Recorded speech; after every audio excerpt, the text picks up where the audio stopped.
Okay, in this video I'm going to demonstrate how I'm going to make Japanese style iced coffee, and I'm going to leave a little room in this one for some half and half on the top. So my water just got done boiling, and I usually let it go for about a minute and a half, minute and a half, something like that. So since I'm going to do with half and half, I'm going to leave a little bit of room on top.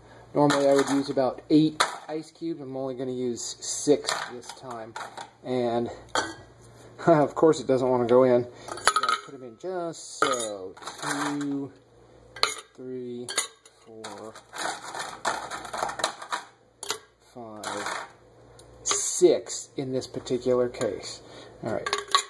I need to tap that down a little bit so I can have room for a makeshift coffee pouring funnel.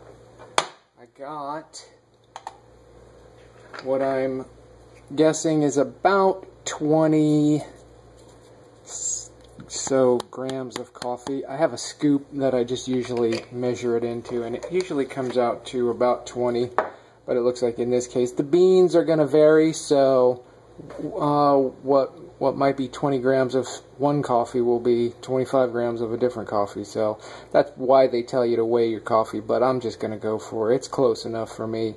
Okay, so there we got the 25 grams. Got to tear that out again. So now I'm going to dump my water into my pouring kettle. I have an electric kettle, but I always wanted like a gooseneck type kettle for a better controlled pour. And the Japanese ones that you find on Amazon or whatnot, they want like 40 bucks for them, and then it seems like they take a long time to ship to you. I could be wrong on that, but if they come from Japan, I think I've read where they take a long time to come to you. But I found this one. It's a gooseneck kettle. It's all silver, and I found it at a secondhand store, and it works out really well. So I'm real happy with it, and it seems pretty heavy duty. It seems like it was already in somebody's family for a while, and I plan to get the rest of my life use out of it.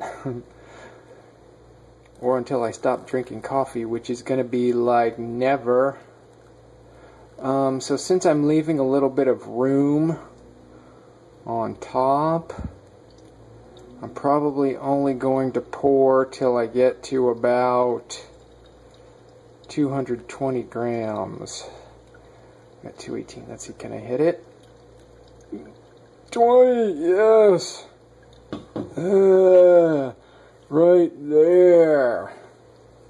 Yeah, I started doing pour-overs a while back because I only usually just brew like a single cup at a time. It was kind of a waste to brew a whole pot, and some of these automatic coffee brewers, they don't make real good coffee, especially in small quantities.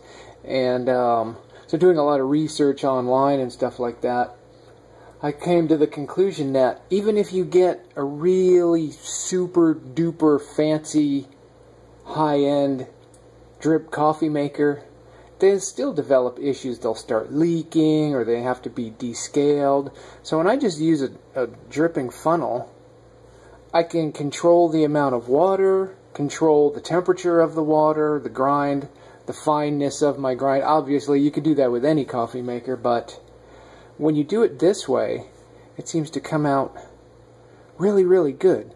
I don't know, small batches seem to be where it's at. That still needs a few minutes to drip. It actually might be done dripping because I got it pretty fine, and I'm using 2 filters for this particular batch. So it looks like it's finishing up right there.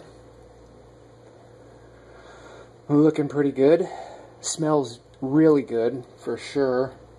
So yeah, that's why I like these little plastic coffee drippers, because they cost like $3 and they're indestructible, and they require no maintenance.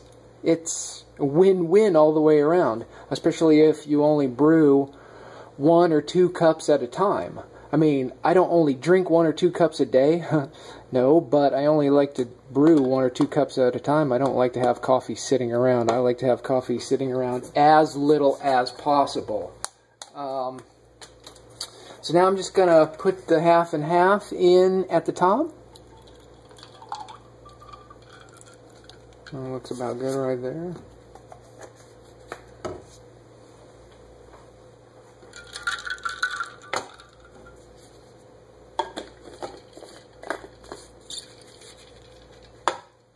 And off I go, out the door. Thanks, guys. Later.